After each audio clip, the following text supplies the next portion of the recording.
Bom, boa noite. Primeiro programa do Papo de Família, canal Críticos de Bola. Primeiramente, agradecer a todos que estão apoiando o canal aí. Pedir para continuar se inscrevendo no canal, continuar seguindo os vídeos, que é muito importante para a gente. E nossas redes sociais também. O perfil no Instagram e a página no Facebook. Para esse primeiro programa, a gente trouxe como convidado a minha família. Então, vou deixar os dois se apresentarem aí. Primeiramente, vamos começar aí com o Kleber. Pode falar, é seu, Boa Kleber. noite. Boa noite a todos que estão aí prestigiando a gente. Meu nome é Kleber, eu sou irmão do Dedé, André Menezes. E, bom, vou falar um pouquinho sobre como eu me tornei São Paulino, como que a minha história com São Paulo começou. Eu sou paulista, sou natural de São Carlos. Quando a minha primeira lembrança com São Paulo, acho que eu ganhei algum uniforme, uma camisa, e eu me lembro bem pequenininho já usando o uniforme do São Paulo, mas a lembrança mais forte que eu tenho é de escutar, de ver meu pai ouvindo os jogos do São Paulo no rádio. Não tinha transmissão ainda de futebol na TV como é hoje, e Campeonato Brasileiro, por exemplo, não era assim. Na década de 80 ainda, né? Na década de 80, final da década de 80. Uhum. E eu lembro muito do meu pai ouvindo na rádio os jogos do São Paulo. E o primeiro jogo que eu lembro de ter assistido foi o jogo da Libertadores de 92. Esse fica muito forte na memória. Aliás, o ano de 92 é um ano que eu realmente me firmei como São Paulino, que não só o campeonato da Libertadores, mas o Mundial, a gente acordando de madrugada para assistir esse jogo, foi uma sensação única. Eu lembro bem. E foi ali que a gente realmente começou a torcer, e a torcer mesmo, acompanhar os jogos do São Paulo e até assistir alguns ao vivo. Isso foi muito bacana. Bom, passar a bola aqui para o meu pai, Luiz, para ele poder falar também um pouquinho. E aí ele tem mais propriedade para falar até como nós dois nos tornamos São Paulinos, né? Isso. Fala aí, Luiz. Dá uma boa noite aí, pai. Ei, boa noite, André, boa noite, Kleber, boa noite a todos aí que estão nos prestigiando. Bom, eu, na verdade, realmente encaminhei meus filhos para o São Paulo, né? Porque o meu pai me encaminhou. Eu sou paulistano e o meu pai, na década de 60, já me levava no estádio para a gente assistir futebol. Naquela época, o São Paulo ainda não tinha o Morumbi construído, né? Eu vi a construção do Morumbi. O meu pai, de vez em quando, levava a gente lá para olhar. Eu me lembro das arquibancadas ainda pela metade, sendo levantadas. E muitas vezes meu pai me levava no Pacaembu, que era o estádio, né, dos clubes, né, grandes, com exceção do Palmeiras, que tinha o Parque Antártico. O resto a gente jogava ali no Pacaembu, os clássicos, tal, era tudo ali, né? E eu também ia muito no Estádio Nacional ver, às vezes, o meu pai levava até para assistir jogo da Portuguesa. A Portuguesa jogava no Estádio do Nacional, né? Então, foi uma época muito legal, porque tinha um folclore, né? O futebol era folclórico mesmo. Os jogadores amavam a camisa que vestiam e realmente era muito legal mesmo. E isso a gente está falando em que década, mais ou menos, ali, pai? Na década de 60. O São Paulo, nessa época, a primeira vez que eu fui assistir o São Paulo, eu me lembro que o goleiro era o Cláudio, eu me lembro do Nelsinho, do Babá, Teia, Paraná. Esses jogadores aí, eles eram assim, jogadores medianos, vamos dizer, com exceção, por exemplo, do Paraná, que chegou até a seleção brasileira, né? Jogou na seleção brasileira.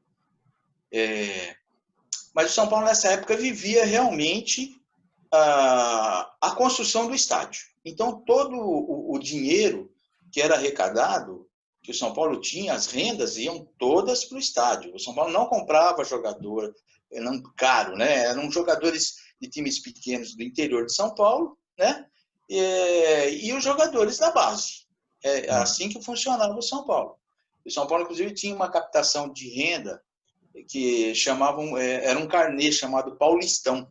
Uhum. Meu pai pagava todo mês ali a mensalidade e tal, para auxiliar, né, para ajudar na construção. E foi assim. Uhum. Lembrando Foi que assim não existia o sócio-torcedor, né? Ninguém nem imaginava em criar um sócio-torcedor, né, pai? Então, isso aí não, ficava mais ou não. menos como não um sócio-torcedor, mas uma ajuda, né, da torcida. Né, o Paulistão, você participava de alguns sorteios, sabe?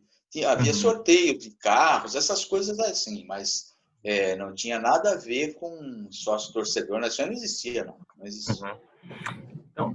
Então é isso, gente. Esse papo em família, né? Papo de família, a gente vai falar muito sobre o São Paulo. Essa semana eu começo aqui com os São Paulinos, com minha família. E ao longo dos programas, a gente vai aprofundar muito. Então, falar sobre craques, não só do São Paulo também, né? A gente vai falar sobre craques das antigas que acabam, às vezes, sendo esquecidos pelas pessoas. Muito moleque aí de 12 anos não faz nem ideia quem que é Ademir da Guia, né, pai? E você fazia questão de ir assistir o Ademir da Guia jogar. Então, a gente vai falar sobre isso também. Não nesse programa hoje, tá? Eu sei que você tem muita coisa que você já me contou, mas ao longo dos programas nós vamos interagir bastante sobre futebol, não só o São Paulo, tá bom? Então, aqui, agora nós vamos falar sobre o momento mais marcante que vocês têm aí como torcedor do São Paulo, tá? O meu eu já até falo, acho que foi não foi nem a final do Mundial, para você ter ideia, tá? A final do Mundial de 2005 não. Eu acho que foi a final do tricampeonato do Brasileiro, que a gente estava comemorando junto lá no, eu não vou lembrar o nome agora, Delira. Então, eu acho que assim, estar em família comemorando um título como aquele, eu acho que é o que fica marcado, entendeu? Como torcedor. E aí eu passo a bola para o Kleber. Pode falar aí um pouquinho do seu momento mais marcante. Legal, esse momento que você está colocando é um momento muito importante porque a gente estava junto, né? A família toda reunida, não só a família, como alguns amigos que fazem parte da nossa família, né? Como o Daniel, por exemplo, um flamenguista que acompanhou a gente porque gostava do bom futebol. O Fred, Gosta, né? Do bom Fred também, né? Fred, São Paulino, né? E Rafael, vários muitos outros amigos, assim, foi um momento extremamente marcante. Mas como você colocou eu vou citar a final de 2005. Eu assisti aliás, eu assisti todos os mundiais, mas a final de 2005 foi especial pela atuação do Rogério Ceni. Foi uma atuação de a gente cair nas lágrimas mesmo, né? No final do jogo foi uma emoção muito forte, foi muito bacana. E ver o Rogério Ceni ser consagrado como o melhor jogador da competição e aquela defesa excepcional que ele fez no final do jogo, garantindo a vitória para a gente, para mim é o momento mais marcante que eu tenho como São Paulino. E você, pai? Bom, eu acompanhei o crescimento do São Paulo, o desenvolvimento mesmo do São Paulo, para ele virar essa potência que ele é hoje. Apesar de todos esses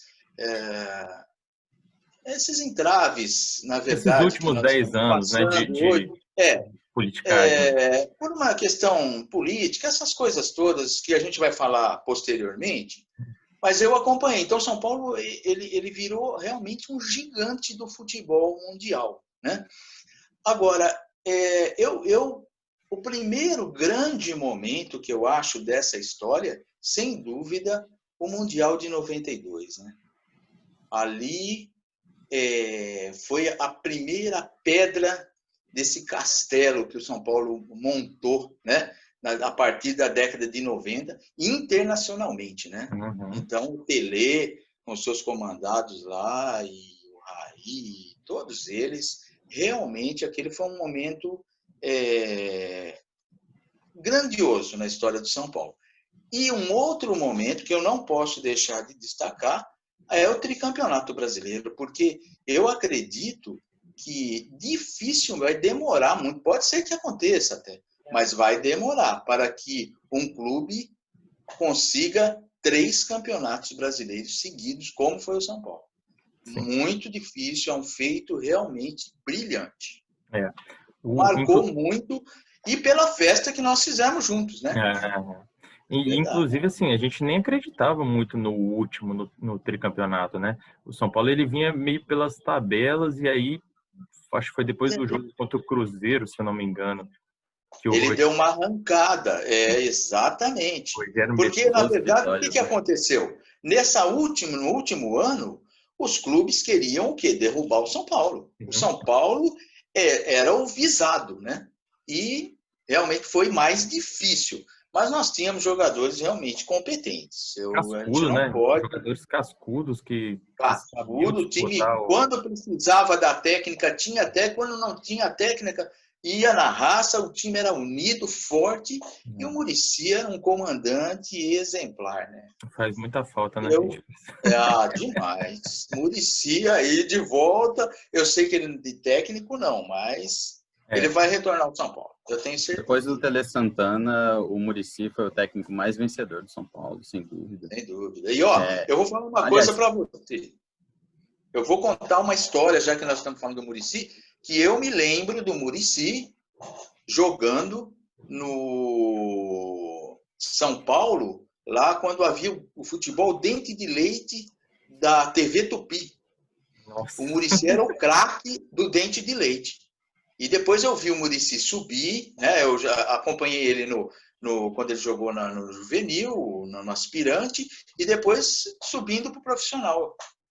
Porque nessa época eu já ia sozinho, né, para os estádios assistir o São Paulo jogar. Então na TV assim, você já via que ele era diferenciado, que ele poderia vir a ser um craque, né? Não, mas sem dúvida, sem dúvida.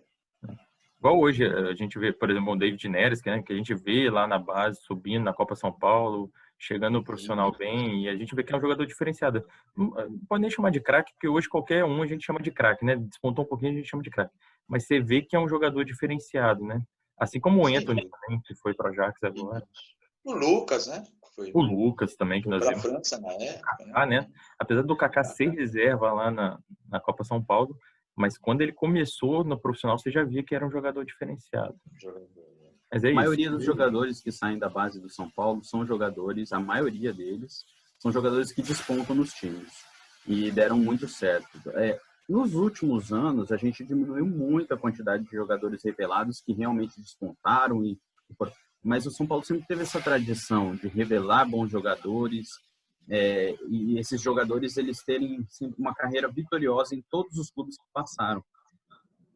Eu acho muito importante, é uma questão que a gente vai entrar falando daqui a pouco sobre a gestão do São Paulo, mas é um recurso do São Paulo muito importante, a base. A base tem que ser sempre olhada com carinho no nosso tricolor. Já que você puxou, já vamos passar para esse item aí, a atual gestão, né? E falar um pouquinho do que a gente espera para a próxima gestão que está chegando dezembro aí, tem as eleições. Então, essa atual gestão, vocês acham que, puxando esse gatilho que o Kleber falou dos jogadores da base, vocês acham que ela destruiu Cotia? Dá para dizer assim ou não? Só foi um trabalho mal feito? O que aconteceu? Algumas pessoas infiltradas lá? Eu vou deixar para vocês falarem, mas o que vocês acham em relação à base, tá? Por enquanto, dessa atual gestão. Vamos falar dos últimos 10 anos aí. Vamos colocar 2010 para cá. Quer começar, pai? Pode começar. Bom, eu acredito que... Não, eu acho que foi uma má gestão da base, mas a nossa base ainda continua forte. Nós revelamos muitos jogadores. O que houve foi um certo descaso na hora de fazer a questão de contratos, de segurar o jogador, né? Outra coisa, muitas vezes essa administração, eu já vou até citar, que é o Leco, né, que todo mundo quer ele fora, não vê a hora dele sair do São Paulo, ele entrou num ritmo de venda de jogadores. Ele queria fazer dinheiro com os jogadores de São Paulo, com a base do São Paulo. O propósito dele era só esse. Ele nunca pensou em montar um time galgado nas revelações que o São Paulo tem todo ano. Está comprovado aí, né? E isso ficou bem claro lá com o Rogério Ceni como técnico, né? Aquele desmonte do time dele. Ele largou o Rogério na mão, simplesmente. Quando o Rogério montou o time, ia começar a deslanchar, ele tirou os jogadores, vendeu, simplesmente vendeu. E você, Clévio, o que você acha disso?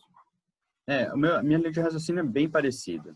O São Paulo tem uma base forte, sempre teve uma base muito forte, mas o futebol, ele vem mudando muito.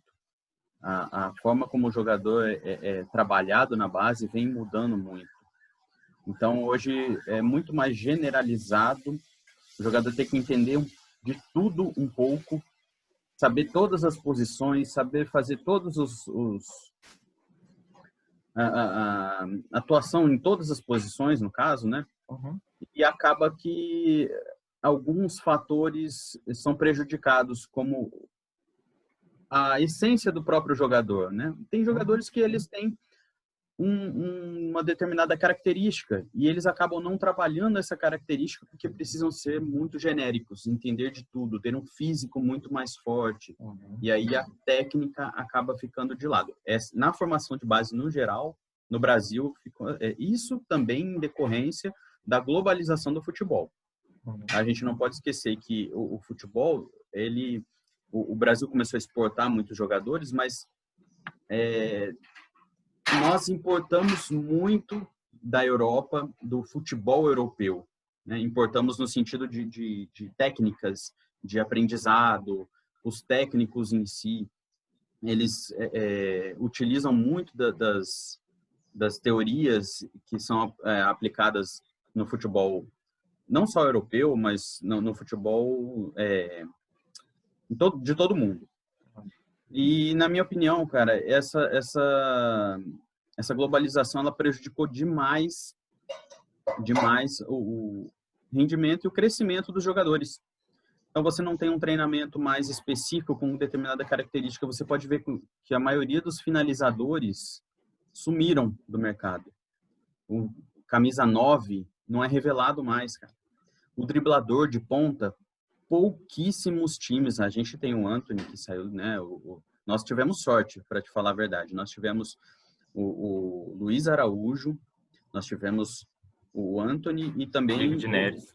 David Neres também, habilidoso. São jogadores habilidosos, isso está sendo cada vez mais raro no futebol, né? Jogadores que vão para cima, que tentam o drible. Você pode verificar que isso não acontece com Então, a gente pode falar que talvez o Santos seja o último time do Brasil que procure jogadores assim, né? Ainda dá muita ênfase para isso, né? O Santos realmente é um clube tradicional na revelação de jogadores com muita habilidade, com muito drible. Não, é verdade, você está falando o Santos. E o São Paulo sempre teve esse tipo de jogador. Na verdade, todos os clubes sempre tiveram algum tipo de jogador assim. E isso você vê que é muito raro. Tá morrendo, né? Tá morrendo. E o São Paulo, apesar da má gestão, tudo isso que o meu pai falou, é muito verdade, é muito real. O São Paulo ainda tem a categoria de base como um grande suporte. A gente tem que pensar que a estrutura que o São Paulo tem é muito grande. Os profissionais que estão dentro do São Paulo nas categorias de base são excelentes profissionais. Então, isso ainda ajuda muito. Apesar do jogador agora ter pouco tempo de trabalho, logo ele já é vendido, e a gente ainda tem um problema jurídico que precisamos de atenção. Os contratos, eles são realmente feitos de uma maneira com brechas, com muitas brechas. São falhos. Os bons advogados esportistas, eles conseguem achar brecha em praticamente todos os contratos, cara. É impressionante. Caso assim que a gente viu do Oscar e vários outros, né? mas acho que o Oscar foi o que mais impactou mesmo, quando ele foi para o Internacional. Bom, da atual gestão, a gente pode considerar aí que o Leco foi o pior presidente da história de São Paulo? Vocês também, muitos torcedores e jornalistas batem nessa tecla, né? Vocês também consideram? Posso começar aí, André? Eu acho o seguinte, principalmente eu acho pela omissão do Leco em determinadas situações. Ele se esconde, você não vê o Leco dar uma entrevista, uma explicação. Nas derrotas, ele some, você não vê. Precisa ter uma sequência. Agora, com essas vitórias, é capaz dele aparecer. Mas, ao contrário, você não vê o Leco, simplesmente.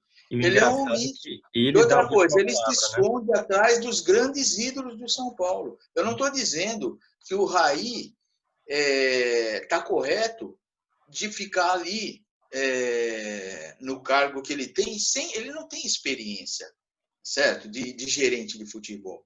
Então, muitas vezes, com essa sequência de maus resultados, de verdadeiros vexames que o São Paulo deu aí, recentemente até, nesse jogo contra o Mirassol, que foi uma coisa ridícula, né? O Raí acaba se prejudicando. Ele deveria realmente ter saído. Naquele dia ele deveria ter, entendeu? Eu vou sair porque realmente não tem condições. Mas o Leco se esconde atrás disso daí. Entendeu? Foi assim, inclusive, quando o Rogério Ceni foi técnico. Sim.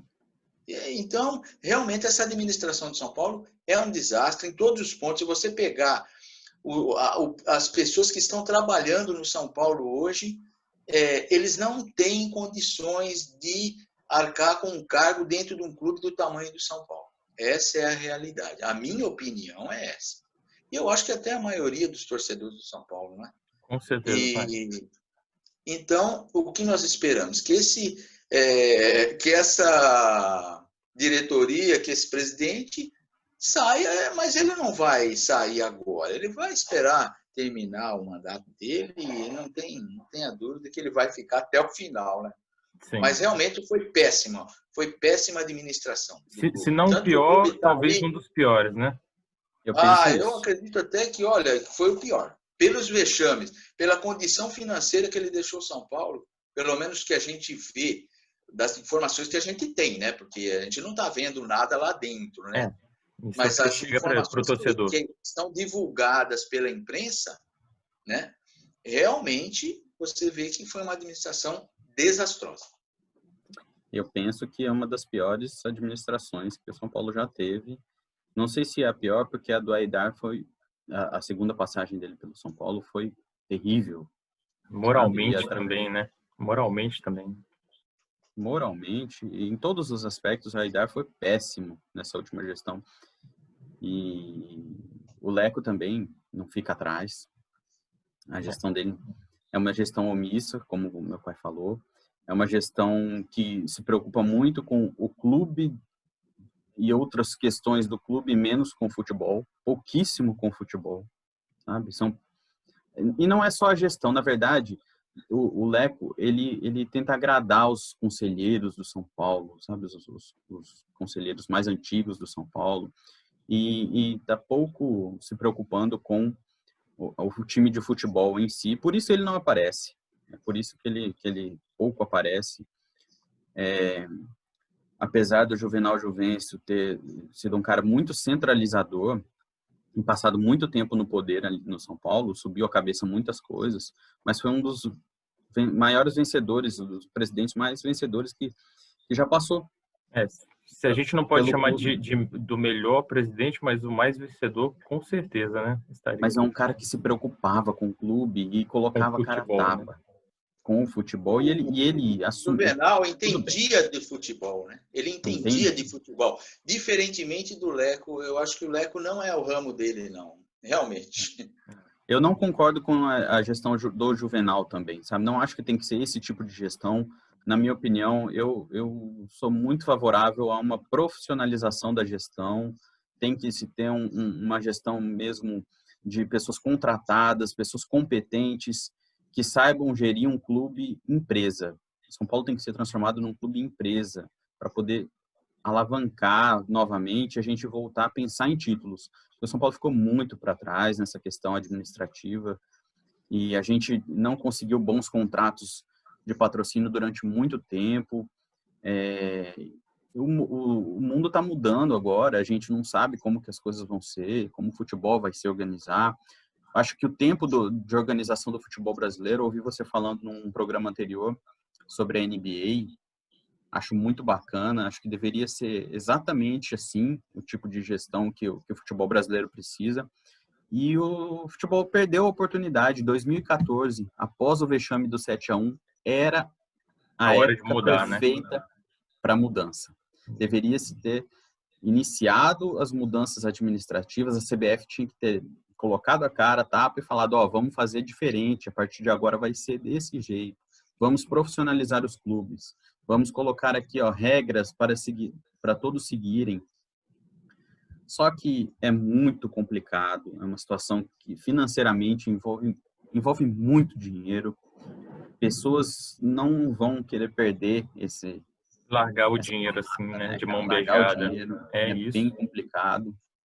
Mas eu sou muito a favor da profissionalização do São Paulo, assim como outros clubes buscam isso, né? O Botafogo está buscando isso.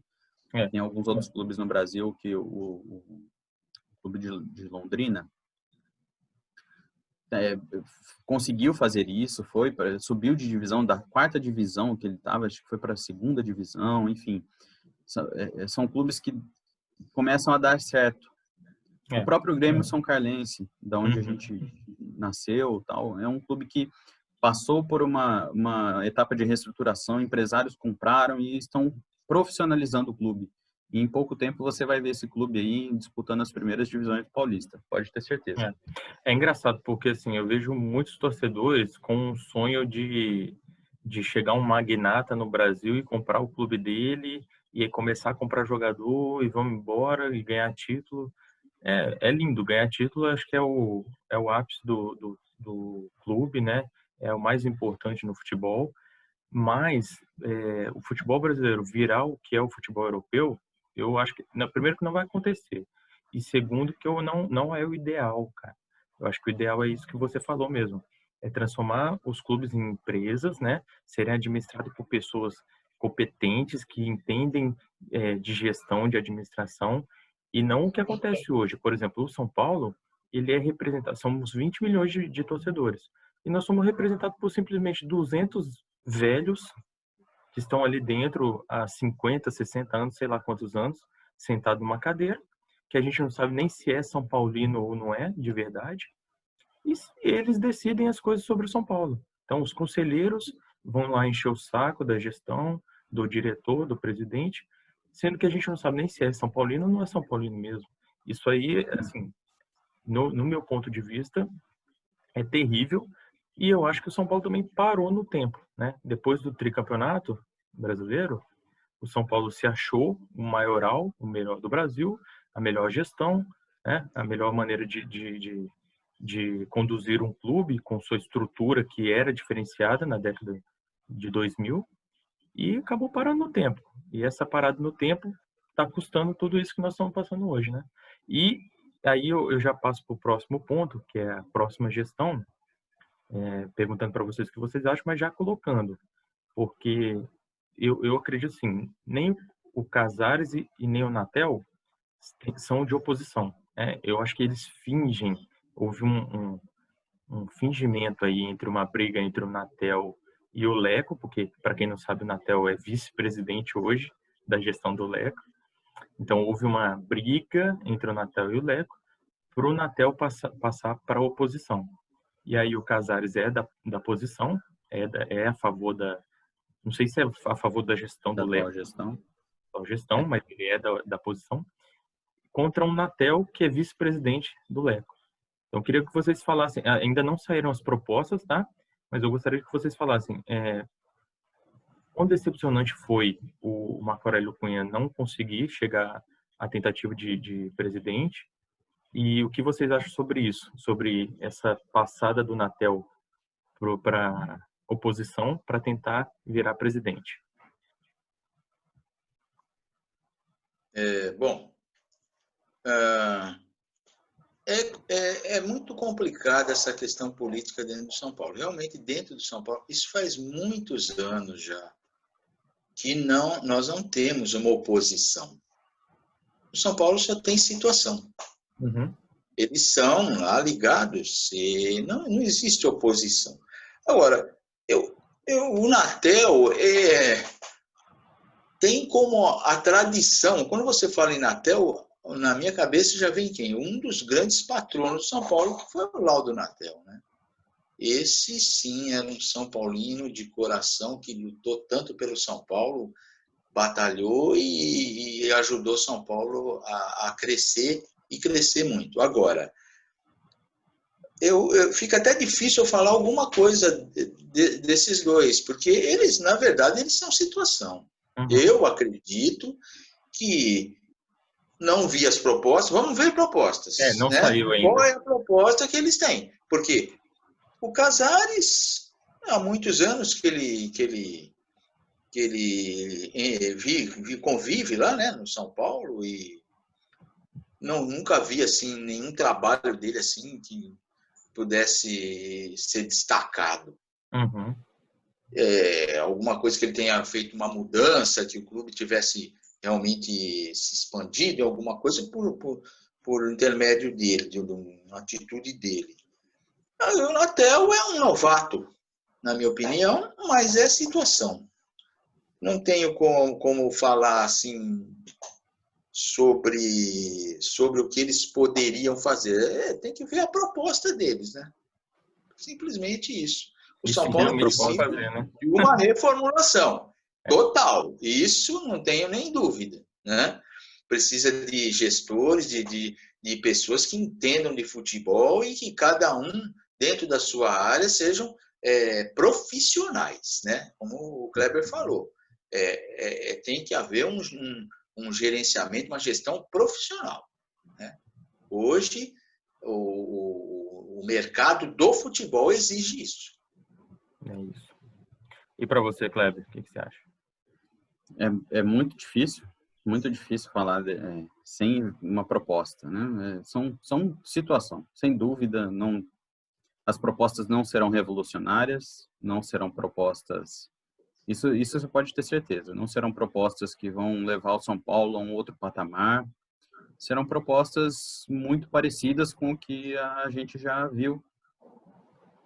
E não vai desagradar nenhum dos conselheiros, nenhum dos cardeais são paulinos, né? Mas a gente pode fazer um programa detalhando as propostas assim que elas saírem. Assim que sair, com certeza. Acho extremamente importante, porque o que a gente sente no momento é que serão propostas muito similares ao que a gente já vê há alguns anos, e isso não traz nenhum ânimo, né, para o torcedor, nenhuma novidade, sabe? Diferente se o Marco Aurélio tivesse sido indicado, tivesse vencido a primeira etapa, né? Pré-chapa da pré-candidatura. Aí sim, ele tinha propostas muito interessantes. A principal delas era trazer o Rogério Ceni para dentro de São Paulo de novo. E a gente fala muito do Rogério Ceni porque é o principal São Paulino, cara. O Rogério Ceni é alguém que a gente sabe que vai fazer com amor, né, cara? Com amor e competência, cara. Ele entra para ganhar, ele entra para vencer. Não vai vencer todas, nunca venceu todas, mas ele sempre foi vencedor. E o Muricy, né? E o Muricy atrás, né, como diretor de futebol. Não menosprezando o Raí, eu gosto muito do Raí. Ele, como jogador, não tenho o que falar. Ele, na frente do São Paulo, cara, eu não acho que ele tá fazendo um trabalho ruim, ele tá fazendo um trabalho muito bom, ao meu ver, mas com limitações. E as limitações que ele tem, não só financeiras, mas as limitações de gestão mesmo, atrapalham demais. Ele queria trazer grandes jogadores aqui para o São Paulo e o São Paulo não consegue trazer, fica limitado, entendeu? Então, o São Paulo tem graves problemas financeiros, a gente não pode negar isso. Passou por um atraso de salário enorme, né? Reduziu o salário dos jogadores, todos os clubes reduziram, mas o São Paulo fez uma redução de 50%, foi a maior que teve dos grandes clubes aqui de São Paulo. Sobre isso, nem tava, o combinado nem era reduzir 50%, né? Isso foi uma não tinha combinado, na verdade, né? Eles fizeram uma proposta, os jogadores não aceitaram. E era reduzir parece que tinham fechado em 25%. 25%. Isso. E aí, de repente, quando chegou o salário, tinha reduzido 50%. Isso eu coloco, é uma opinião minha, tá? Opinião só minha. Eu acho que houve um boicote contra o Mirassol exatamente por conta disso. Porque foi... Eu não acredito nisso, não. E acho que a torcida acabou queimando alguns jogadores. O Pato foi um jogador que, não estou questionando a técnica dele, ele não estava legal, ele não estava bem, principalmente depois da pandemia, mas isso é meio que natural, os jogadores ficaram 4 meses parados. Então, assim, a retomada do Pato, ela sempre foi mais longa do que os outros jogadores. Ele, para entrar numa forma física, ele nunca foi de imediato. Ele sempre precisou de um tempo maior do que outros jogadores. Mas ele é um jogador que gostava de jogar no São Paulo. E ele foi meio que fritado pelo técnico acho que o Raí deveria ter tido um posicionamento diferente com ele também. Então, é isso que eu ia te falar. Eu não acho que o Raí fez um bom trabalho como você. Por quê, cara? O bom trabalho é quando o gerente, né, o diretor de futebol consegue blindar problemas, tá? Que não saia do clube, que sejam resolvidos ali dentro. E outra, contratações. Então, o Raí contratou muito, com pouca qualidade. Sem qualidade. Ele errou muito, cara. Ele errou muito. Então, assim, não acho que o Raí é culpado por tudo. Mas quando tem uma gestão ruim, você tem que avaliar quem tá dentro dela. E aí, meu amigo, é um abraço, cara. Eu mandaria ele embora, entendeu? Pega o chapéu, passa ali ele só pega o boné, né? Pega o boné e vai para casa. Assim como o Lugano hoje, né? Não vejo o Lugano com papel nenhum no São Paulo. É um grande ídolo, adoro o Lugano, mas tem que se mostrar como dirigente, né? O que você vai fazer no São Paulo? Ah, não, quero ser auxiliar técnico. Então, vamos colocar o Diego Lugano como auxiliar técnico, vamos ver como que ele vai lidar com isso. Agora, ele ficar lá fazendo um papel para tampar o Leco, como meu pai falou, a gente não vê razão nenhuma pro Lugano estar lá. Eu acho que é necessário uma pessoa para fazer a ponte com a diretoria. Nem todos os atletas têm esse acesso à diretoria. É diferente da época do Juvenal Juvencio, que tinha acesso direto com todos os jogadores. Mesmo assim, ainda nós tínhamos ótimos profissionais ali que faziam esse intermédio e faziam contratações excelentes também na época, né? E foram queimados e jogados fora do São Paulo de maneira bem rude até, né? Milton Cruz, um deles. Milton Cruz, exatamente. Milton Cruz foi o principal deles. Além de outros, Carlinhos Neves, entre outros. Mas eu vejo a atuação do Raí muito limitada. Muito limitada à situação financeira do São Paulo e ao que o Leco decide. Aqui a grande diretoria, né, acima dele não permite que ele faça as contratações que ele gostaria de fazer. Ele indicou ótimos nomes, cara, mas lembrando que ele não toma a decisão final, assim como um diretor de futebol deveria tomar. A decisão de contratação deveria ser entre comissão técnica e diretoria de futebol, e não é assim. No São Paulo não é assim, na maioria dos clubes brasileiros não é assim. Então, esse é o grande problema. Por exemplo, se viesse um outro profissional extremamente, que eu acredito que seja de extrema competência, que é o Leonardo, que hoje está no PSG, eu acho que ele não ia conseguir fazer muito mais do que o Raí. Sim. Não ia conseguir. Com essa diretoria, não conseguiria fazer. Se entrasse o Muricy Ramalho, ele nem aceitaria o Muricy Ramalho, mas se entrasse ele com essa diretoria, também não iria conseguir fazer muito mais do que o Raí.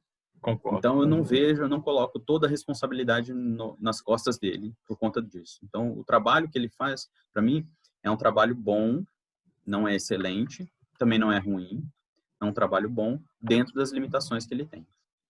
Concordo. E já, então, puxando esse gatilho aí para o time, vamos falar um pouquinho, né, sobre o Diniz. E hoje, inclusive, conseguiu sua terceira vitória seguida num clássico contra o São Paulo, contra o Corinthians, 2-1 no Morumbi. O time se portando de uma maneira diferente. E aí fica aquela interrogação, porque se eu perguntasse isso para vocês há 3 jogos atrás, eu já saberia a resposta. Hoje eu sei que pode sair alguma coisa diferente. Então vamos falar primeiro aí do Diniz. Vocês continuariam com ele até o final do campeonato? Bom, o André, diante dessa situação que se apresenta hoje, né? Porque o Diniz, o que aconteceu? Depois daquele desastre, né, da semifinal do Paulista, ele insistiu no mesmo erro, né? Persistiu no início do Brasileiro. Agora, quando o sapato realmente apertou, porque ele estava por um triz de cair, ele ia cair, né? Ele modificou um pouco, ele está se apegando a resultado agora. O que ele fez? Ele teve a coragem, né? Ele está vendo os treinos, ele está vendo o desempenho dos jogadores. Nós não estamos. A gente não acompanha o treino do São Paulo, não sabemos como que é, qual é o desempenho de cada jogador. E ele viu algumas peças que poderiam dar um novo gás no time, vamos dizer assim, dar uma melhorada no negócio. E foi o que ele fez. E está dando certo. Quer queira ou quer não, vitória de 1-0, jogando mal, está levando o time. O São Paulino hoje iniciou o campeonato pensando assim, nossa, vamos rezar para o São Paulo continuar na primeira divisão. Tá certo? Chegar no final do Brasileiro e nós não estarmos lá com risco de rebaixamento. Eu acredito que ainda seja esse o pensamento, né? No momento, eu acho que fica afastada essa ideia de se trocar o técnico, entendeu? Vamos esperar. Não quer dizer que daqui a 4, 5 rodadas a gente não vai mudar essa ideia, entendeu? Porque o Diniz, eu acho que já deu, na verdade. O que ele quer fazer, ele já tentou fazer em outros clubes, não dá certo. Eu acho que ele é um técnico de time pequeno. Ele não tem condições de treinar um clube, um time da grandeza, da grandiosidade do São Paulo. Não dá. E do que o São Paulo está precisando hoje, né? Que assim, ganhar título, cara. O São Paulo não precisa nem jogar bonito, né? Não é isso que a gente quer. Mas assim, o São Paulo precisa ser competitivo. A gente precisa sentir isso. Então, é isso que eu queria chegar nisso aí. Então, agora, eu tenho que considerar que ele fez algumas mudanças, ele está prestigiando alguns garotos da base, inclusive o nosso zagueiro que ele mudou agora, o Diego Costa, que eu vi na base, ele joga tanto na zaga como no meio de campo, de volante, né? E eu vi um ótimo desempenho dele e eu acredito nesse garoto. Eu acho que ele é um jogador de potencial e pode crescer muito, né? Se não for vendido em dezembro, né? Tem tudo isso. E mais alguns jogadores que nós temos, o próprio Paulinho, todos esses jogadores, o Sara, que subiu agora, tem uma condição. Ele é batalhador, ele ainda está se adaptando, eu acredito, ao futebol profissional. Porque muda muito, né? Uma coisa é a base, outra coisa é você chegar no profissional e desempenhar a mesma coisa que você fazia lá. Mas eu acredito que se ele tiver essa disposição de tirar algumas peças. Agora, uma coisa que ele poderia fazer é simplesmente chegar, conversar com o Daniel Alves, entendeu? E ele jogar de ala. Eu acho que seria uma medida agora, no momento, de extrema necessidade. Agora, vai acontecer? Você acha que vai acontecer? Não vai acontecer. Não vai. Eu acho que não. Não vai acontecer. Acho que não. Não deveria sair agora. Uma alteração de técnico é uma coisa drástica em um time. São Paulo sempre foi acostumado a manter técnicos, né, até uma determinada gestão. E nos últimos anos, sei lá, 8, 9 anos, o São Paulo ficou numa rotina de trocar técnico 2 vezes por ano. Às vezes até sabe? 4. E isso não é bom para o time, isso não é bom. Perde o padrão de jogo. Aliás, não se cria um padrão de jogo. O São Paulo não tem hoje uma coisa que você... Aliás, hoje com o Diniz, eu acho que começou a criar uma forma de jogar, uma maneira de jogar que você reconheça. E até, apesar dele não ter conseguido resultados bons no Campeonato Paulista, passado um vexame contra o Mirassol, e iniciado o Campeonato Brasileiro com uma desconfiança enorme, o time não jogando bem, é o que eu falei com vocês. O processo de parada do futebol por conta da pandemia foi muito ruim para o time. Então eu vejo isso fisicamente, os jogadores voltaram abaixo do necessário para se jogar. E alguns outros clubes, isso foi até uma questão que se colocou na imprensa, alguns outros clubes parece que estavam voando, não pararam. Então, assim, não se sabe, né, até que ponto os clubes, principalmente os clubes menores, levaram essa situação à risca, como os grandes clubes. Né? O Palmeiras, por exemplo, ele não está jogando um bom futebol e fisicamente você nota que, se você assistir os jogos do Palmeiras, está muito abaixo ainda. Outros grandes clubes também estão nessa mesma situação. Flamengo, apesar de ter vencido, né? Mas sofreu muito, está sofrendo muito com o físico.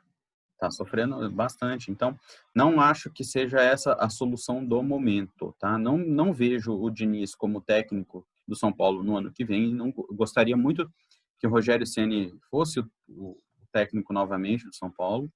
O estilo de jogo dele me agrada demais e eu acredito que nos próximos 2, 3 anos ele vai se tornar aí um dos grandes técnicos do futebol brasileiro. Se ele tiver chance em um clube grande e com uma estrutura diferente, tá? Eu apago aquela passagem dele pelo Cruzeiro, porque... Ali, eu falei com o Bruno ali, poderia ser o Klopp, o Guardiola, qualquer técnico ia cair, cara. Ali são outros problemas parecidos com o que o São Paulo tem hoje, inclusive. Exatamente, a situação administrativa do clube acaba influenciando demais. E ele ainda teve problema com alguns jogadores, alguns medalhões, que realmente boicotaram o trabalho dele, por conta de não acreditarem na maneira de jogar e por conta de ficar em banco, né? Na verdade, o Thiago Neves não queria ficar no banco e acabou fazendo panelinha. A gente sabe muito bem como é isso, já teve isso dentro do São Paulo, e isso é muito ruim, se derruba técnico mesmo. E, enfim, voltando ao São Paulo, eu gostaria de vê-lo como técnico do São Paulo, mas não acho que seja o momento. Eu acho que o Diniz precisa continuar no São Paulo, porque o estilo de jogo está implantado, os garotos estão tendo oportunidade com ele, é uma coisa que a gente não tinha com os técnicos anteriores, em anos anteriores, não tivemos isso, a gente sempre reclamou, mas dá chance, dá oportunidade, dá continuidade para os jogadores, e ele tem conseguido fazer isso. A única insistência dele, que me incomoda demais, não sei se é a única, mas a principal insistência dele que me incomoda demais, é o Pablo. Meu Deus do céu, o Pablo me incomoda muito. Não é o Reinaldo? Não é o Reinaldo. Não, apesar de que hoje, vendo o Lisieiro jogar de lateral, me agradou demais. Tá? Não vou entrar muito no jogo de hoje, não, porque vocês vão fazer comentários específicos ainda, né? Já fizeram na live. Fizemos no Conexão Live. Isso. Mas o Lisieiro me agradou bastante. Acho que é uma forma de você recuperar o jogador voltando com ele para a posição de origem, né? A posição que ele jogava na base. Mas o Reinaldo ainda é mais cascudo que o Lisieiro, né? Um jogador que, apesar de não ser tecnicamente o ideal, ele é um jogador de muita raça. E se você tira isso do São Paulo, cara, isso faz falta em alguns jogos, né? Hoje o Lisieiro jogou bem, mas uma falha dele e o São Paulo tomou gol.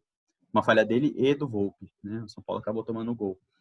Em compensação, a gente está vendo aí ótimos jogadores da base, o Diego, por exemplo, né? O zagueiro Diego Costa, ele está tendo muita oportunidade, está tendo oportunidade agora e está aproveitando muito bem, né? Está jogando muito bem. O Léo é um jogador contratado, não é da base, mas é um jogador novo e está tendo oportunidade com ele. O Luan voltou a ter oportunidades, não de titular ainda, mas está entrando nos jogos. Mas o Gabriel Sara, por exemplo, é um jogador que ainda não vingou no São Paulo, mas você vê que tem um grande futuro. O Paulinho, e entre outros jogadores. Eu acho que a ideia de utilizar a base do São Paulo é extremamente importante, extremamente interessante. E mesclando com... Me agradou demais também o Hernanes ter entrado, e principalmente pelo gol que ele fez. Tava faltando, né, cara? Tava faltando o Hernanes nesse time aí. Um gol de muita inteligência, de muita técnica, sabe? Você vê Não, que não... ele é um cara São Paulino que ele quer ver o melhor para esse time, entendeu? Não é um tipo de um jogador que chega e não tô nem aí se vai cair ou não vai cair, se tá com má gestão ou não tá má gestão. Ele é um jogador que ele veste a camisa do São Paulo com muito amor, com muito carinho, muito respeito. Então é um tipo de jogador que nesse momento de crise ele tem que estar lá, cara. E um dos maiores salários do elenco. Então ele tem que estar dando a cara a tapa, tem que treinar bem, tem que jogar. É inadmissível o Hernanes não estar jogando. Mas por isso... o Hernanes é fundamental para para o São Paulo crescer. Ele é fundamental. Ele é um jogador campeão no São Paulo, né? E é um jogador que já nos salvou de uma possível segunda divisão, né? Então é muito importante esse retorno dele. Eu acredito que ele esteja empenhado, né, na preparação física. E eu acho que ele vai entrar no ritmo dele e ainda vai dar muita alegria para o torcedor. O Hernani é um jogador exemplar. Ele ama. Mesmo que ele não jogue todos os jogos, né? Mesmo que ele não jogue todos os jogos, porque mesmo que ele não esteja presente. Fisicamente é doideira. Ele tem amor pelo São Paulo. É isso. Por isso que eu penso que o Diniz deve continuar. Porque o que ele tem implantado no São Paulo, e principalmente depois da pressão que ele sofreu e das derrotas que ele sofreu, ele mudou um pouco o conceito e a visão de que ele precisa vencer independente do futebol que ele esteja jogando, que é legal. A gente quer um futebol bonito? Queremos. Todos querem ver um futebol bem jogado, mas a gente não tem jogadores para isso. Então, os jogadores que nós temos têm limitações, a gente tem que reconhecer isso, e dentro das limitações, acredito que ele começou a fazer um bom trabalho. Eu gostei muito, muito mesmo, do time ter jogado sem o Daniel Alves no meio. Não sentimos falta nenhuma, falei isso hoje com o Bruno. Não fez falta nenhuma. Nenhuma falta do Daniel Alves no meio, tá? É um jogador extremamente importante, tem que estar no time de titular. E apesar do Igor Vinícius estar jogando bem, por incrível que pareça, ele está jogando. O Daniel Alves, sem dúvida, é um jogador de muito mais técnica do que ele. Daria para colocar os dois e o Daniel Alves até fazer algumas investidas no meio durante a partida, mas não fixo nessa posição. Então, ele fixo nessa posição, o Daniel Alves cai muito de rendimento, ele erra muito passe, apesar de ser um jogador super raçudo também, né? Mas erra muito passe, erra muitas jogadas e não dá a fluidez que o São Paulo precisa para sair jogando rápido e ter bons contra-ataques. O São Paulo ele não sofre muito contra-ataque porque ele fica com a maior parte do tempo com a bola, com a posse da bola. Mas ele gosta de sair jogando desde lá de trás, com o goleiro, assim que o Diniz pensa o jogo. Eu até entendo esse pensamento, eu já percebi em alguns jogos isso acontecendo, e os adversários ficam fragilizados quando você toca aquela bola atrás, você chama o time para frente, abre espaço para outros jogadores com maior velocidade, e aí que o Igor Vinícius se deu bem, porque ele é um jogador de extrema velocidade, não é muita técnica, mas extrema velocidade, e que tem dado certo. Ele consegue fazer boas arrancadas, bons passes finais. Se você perceber como melhorou o rendimento quando o Juan Fran foi para o banco e ele realmente veio de titular. Apesar do Juan Fran ser um jogador também de muito mais experiência, né? Não estava, a nossa zaga estava terrível e o Diniz conseguiu acertar isso. Por isso eu acho que ele deve se manter. É isso que eu ia colocar. Eu acho que ele tem um mérito, né? Eu sempre venho batendo na tecla que antes da pandemia o São Paulo não apresentava um futebol tão ruim como esse pós-pandemia.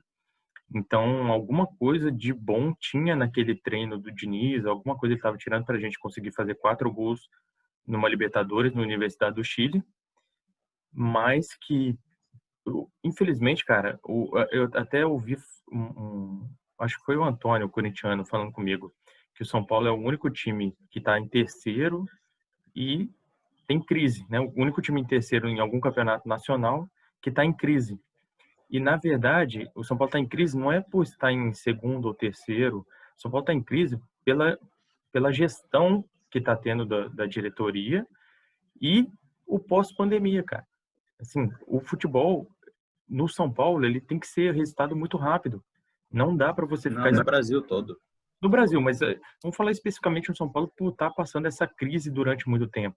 São 10 anos. Falta de título. Falta de título. O São Paulo é um clube acostumado com títulos. A torcida acostumou, porque é um clube que conquistou o mundo por várias vezes. Então, o que acontece? A gente quer título, não adianta. Enquanto não passar isso, e nós não vemos ter um time competitivo, um time que tenha raça, pelo menos, né? Vai ser isso, vai ser cobrança. É pressão, né? É isso mesmo. Bom, passando aqui então para o último item nosso.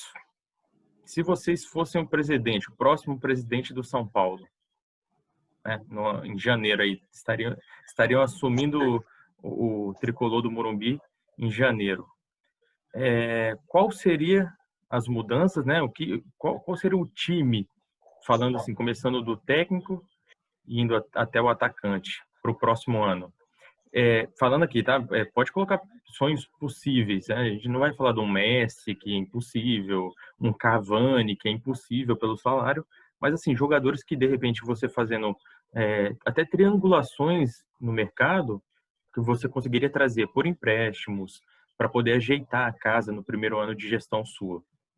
Pode mandar aí. Quem começa? Bom, eu acredito que o São Paulo, eu não vou nem assim citar nomes, porque hoje o mercado é muito difícil, jogadores que estão fora, têm altíssimos salários, é muito complicado. Mas o São Paulo precisa de um experiente zagueiro, eu acredito, de categoria. Aí eu posso até citar o Miranda, que seria um jogador já com uma certa idade e tal, que já tem aquele perfil do São Paulo, né? Não tem nem o que falar. Exatamente porque para dar suporte a essa garotada que vem aí. Precisaríamos de um lateral esquerdo, que eu acho o Reinaldo fraco. Acho o Reinaldo muito fraco tecnicamente e, inclusive, ele tem demonstrado aí em muitos jogos uma falta de vontade, uma coisa que até anteriormente ele não tinha. Mas a risadinha dele. Sempre achei ele fraco. Sempre achei o Reinaldo fraco. A risadinha dele, em alguns casos, onde o São Paulo está lá embaixo, ele está sempre sorrindo com aquela risadinha. Ninguém suporta mais. Aí, o que acontece? Se nós puxarmos o Daniel Alves para a ala direita, nós vamos precisar de um belo jogador no meio de campo, né? E precisamos de atacantes mais efetivos. Isso aí que caia, principalmente o lado esquerdo, o lado direito aqui, precisamos de jogadores mais efetivos. Então, e aquele centroavante, né? Aquele que tem cheiro de gol realmente, porque o Pablo, infelizmente, ele não é esse jogador. Não é esse jogador. Eu reconheço nele a vontade, ele luta muito mesmo durante os jogos, mas nós precisamos daquele cara de área, aquele que tem cheiro de gol. Isso aí tá faltando. Para quem já teve Careca e Luiz Fabiano, ter que contar com o Pablo é osso. Estilo Luiz Fabiano, esse nós precisaríamos aí. E você, Cleber? Eu penso no seguinte time.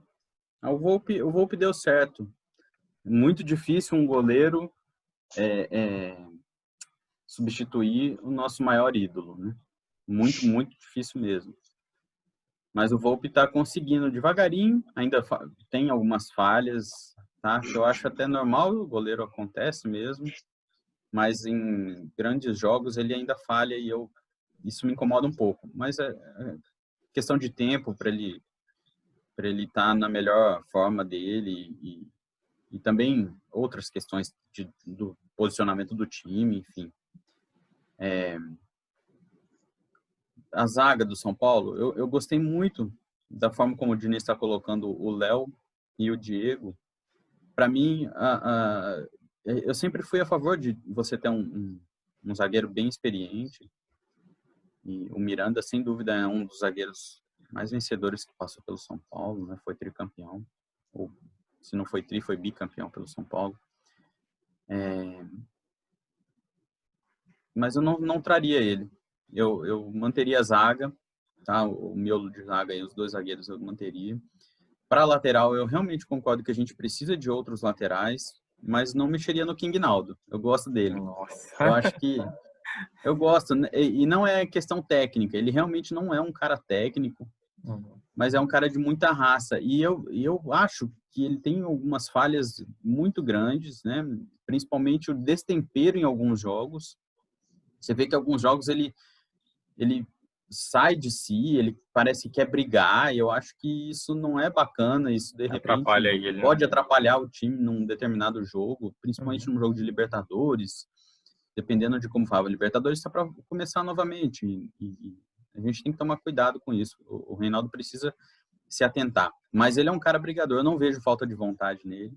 Ele realmente é um cara que ele fica com um sorrisinho irônico, mas eu acho que isso é para provocar o adversário. Me parece muito mais para provocar o adversário do que alguma coisa para a torcida que gosta muito dele, né? Não é à toa que ele tem esse apelido de King Naldo. Eu gosto demais. Não, é verdade, Ele na né? roda de São Paulo, você vai ver.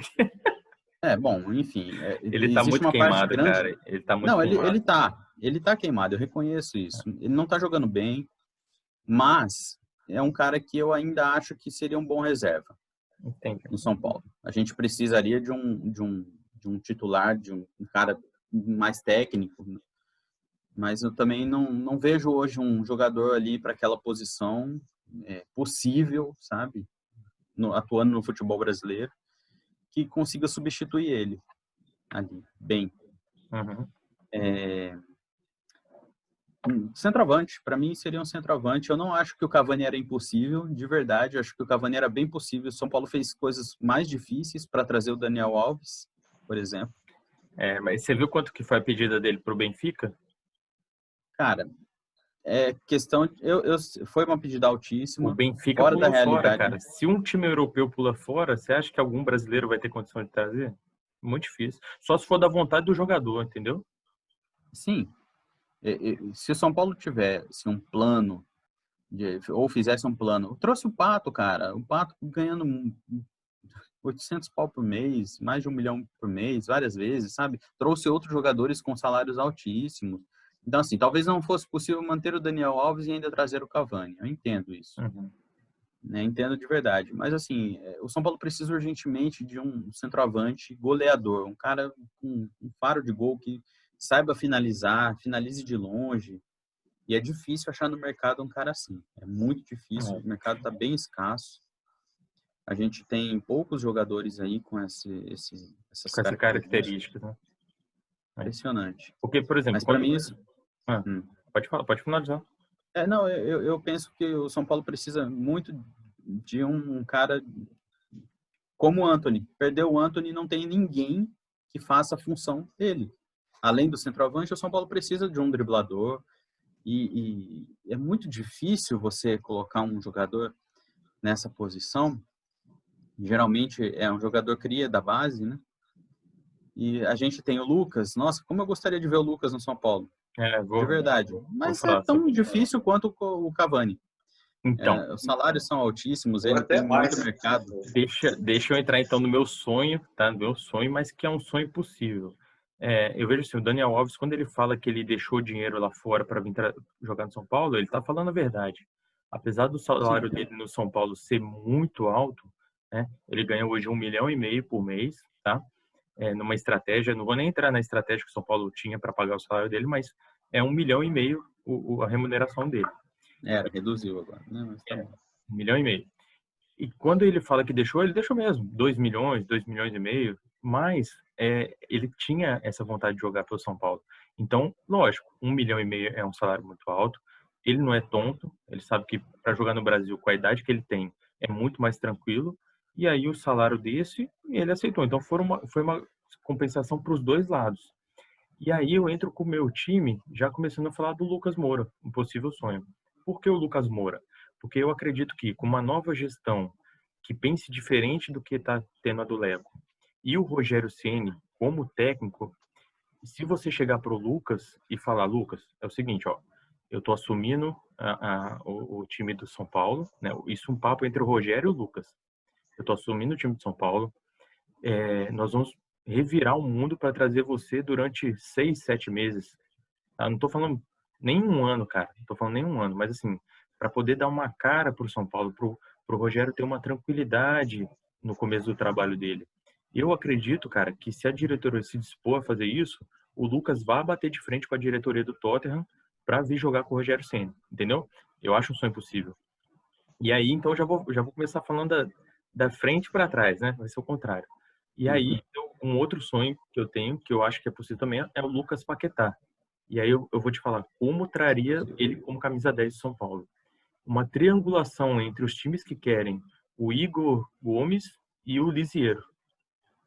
Tá? Então você tem hoje um Real Madrid que tem interesse no Igor Gomes, você tem um Milan que tem interesse no Lisieiro, e aí se você conseguir fazer uma triangulação de negociação, você consegue trazer esse jogador por empréstimo de um ano, não é um jogador que vai ficar aqui mais de um ano, mas que vai dar uma cara durante o ano para o São Paulo. Você entende? Não concordo, mas eu entendo a sua linha de raciocínio. E Acho que são dois garotos muito bons, cara, para você simplesmente abrir mão deles por um jogador que ainda é uma promessa. Mas aí no meio dessa negociação vem uma grana para o São Paulo. Ninguém vai dar Igor Gomes e o Lisieiro e não ganhar dinheiro. Mas assim, o Milan, ele tá querendo emprestar o Paquetá. Não é um jogador que está sendo aproveitado.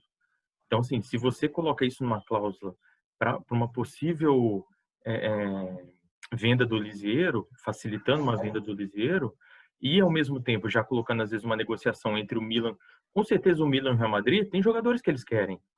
Então você coloca, entendeu? Tem como fazer isso, cara. Eu falo isso porque eu jogo muito Futebol Manager. E nesse jogo você consegue fazer esse tipo de triangulação de negociações. E rola no futebol isso. A gente sabe que tem. Então, assim, uma negociação bem feita de triangulação envolvendo Real Madrid, Milan e São Paulo, você consegue trazer o Lucas Paquetá por empréstimo de um ano.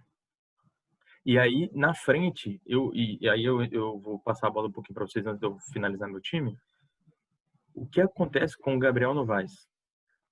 Cara, alguém me explica por que ele não foi aproveitado. Hoje ele está no Juventude, jogando, sei lá, Série B, C, nem sei que série que o Juventude joga. E o São Paulo paga, acho que 70% do salário dele. Como pode isso? Então, eu queria que vocês me explicassem. Um cara goleador nato, que tem faro de gol, que poderia ser muito bem aproveitado e não deu nem as caras no São Paulo, cara.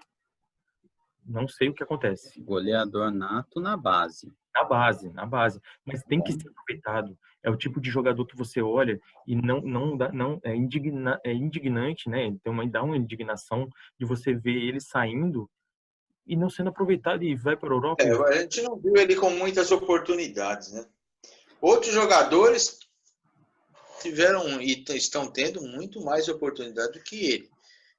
Realmente a gente não sabe o que está acontecendo, né, André? Não sei se tem alguma coisa de empresário no meio de tudo isso, então é difícil falar alguma coisa, mas ele poderia ser, pelo menos, ter mais oportunidades, né? Como tá tendo o Elinho aí, por exemplo. Sim. E em relação ao Lucas e o Lucas Paquetá, você acha que é muita viagem minha ou seria possível isso? Eu acho complicado, assim, porque a questão salarial, principalmente pelo momento que nós estamos vivendo no mundo, né? Com a questão aí da pandemia, tudo fica bem complicado. E eu acredito muito nos jogadores do São Paulo, nos jogadores mais jovens aí. O Igor está tendo até uma queda normal, sabe?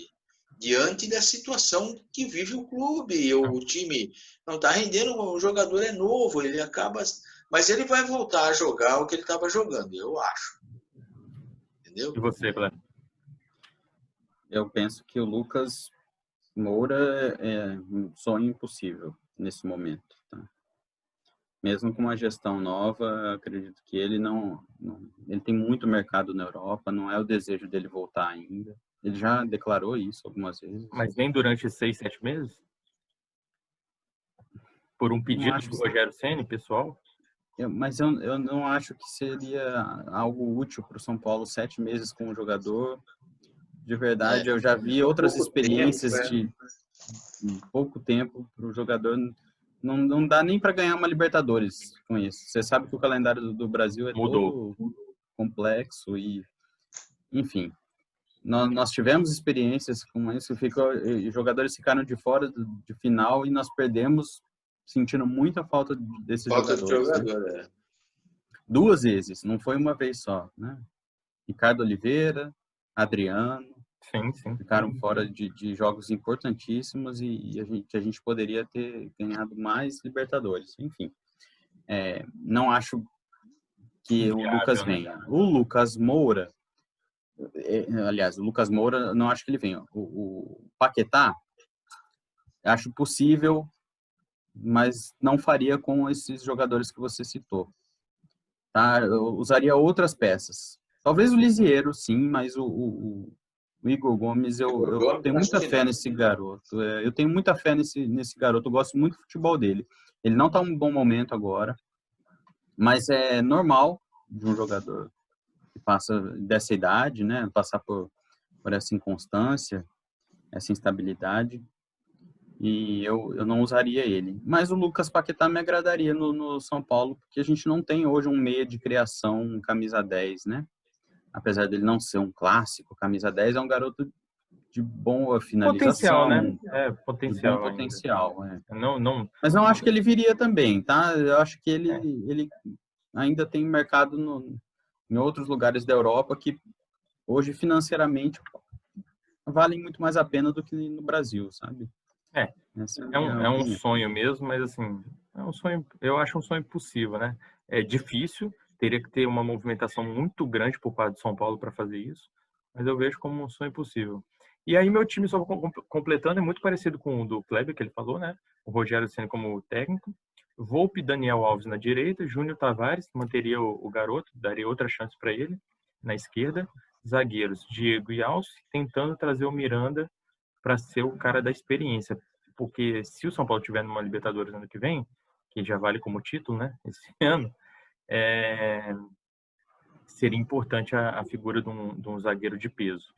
E volante, manteria base, Luan, Rodrigo Nestor, sem dúvida. E aí o Gabriel Sara, cara, como ponto esquerda, ele me agrada, tá? Eu sei que ele é um meia de ligação, mas ele como ponto esquerda me agrada. Ou o próprio Toró, que entrou bem hoje. E no ataque o Gabriel Novaes, cara. Eu queria ver o Gabriel Novaes com a camisa 9 durante um período, um paulista, né, metade de uma temporada, pra gente sentir como que é esse jogador. Vamos ver no Juventude, mas é uma tristeza, cara. Você vê um jogador de um nível, do potencial que ele poderia chegar saindo assim do São Paulo. Não dá nem pra falar. O São Paulo pagando o salário dele pra jogar num time de série B, C, sei lá. Uma situação estranha, né? Esquisita, no mínimo. Cara, é o tipo de problema que a gente vê nessa gestão. O São Paulo tem muitos problemas de relacionamento com empresários, cara, também, sabe? Os empresários, não estou nem colocando a culpa toda no São Paulo, os empresários também querem se beneficiar de muitas cláusulas que o São Paulo deixa brecha, e aí acaba gerando um mal-estar entre comissão técnica, diretoria e jogador, que está no meio disso tudo. Fica uma situação bem complicada. Bom, galera, a gente passou um pouquinho até do tempo aqui, mas eu ficaria aqui umas 4 horas falando de futebol, ainda mais com vocês. Vocês sabem como que gostoso, é bom, né? Mas primeiro agradecer e... Principalmente depois de uma vitória no Clássico, né? E aí, então... Demais, né? Ainda mais como... Feliz. Eu tava falando com o pai, né? O Brenner, ele fez 7 gols na carreira. 3 deles contra os Corinthians. Contra o Corinthians. O Bruno falou que ele é um matador de galinha, cara. Que é isso? Né? Coisas do Bruno. Coisas do Bruno. Mas é isso. Agradecer. Estaremos aí presentes no próximo programa. A semana que vem o Bruno volta com os familiares dele. E na outra semana voltamos nós. E podemos ter surpresa também, né? Tem uma galera de São Carlos boa aí para falar de São Paulo também, para falar de futebol, que sabe falar bem de futebol, então teremos surpresa com certeza, tá? Mas isso aí. deixa um recado final aí, vocês, e agradecendo esse primeiro programa. Bom, gente, eu queria agradecer vocês terem me convidado aí para a gente trocar uma ideia. E vamos esperar que o São Paulo mantenha esse ritmo aí. Nós não podemos esperar um futebol brilhante. Eu acho que se o São Paulo se segurar nos resultados, como o Diniz está pretendendo aí, nós vamos nos safar. E para o ano que vem, nova vida, né? Mudanças e nova vida. É isso aí. Agradeço. Boa noite a todos. Boa noite para vocês aí. Obrigadão, viu?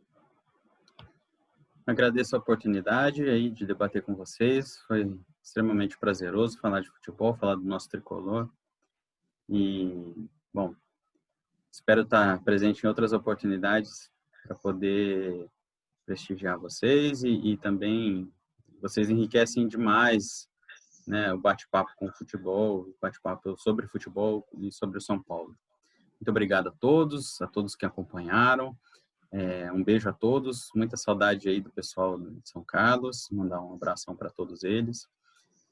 Queria aproveitar o espaço aqui e mandar um abraço para o pessoal de Colatina, na cidade que eu morei, e em especial para um amigo nosso que nos deixou nessa semana, o Jaime Daltoé, a família dele, mandar um beijão para a família, desejar muita força e meus sentimentos. É isso.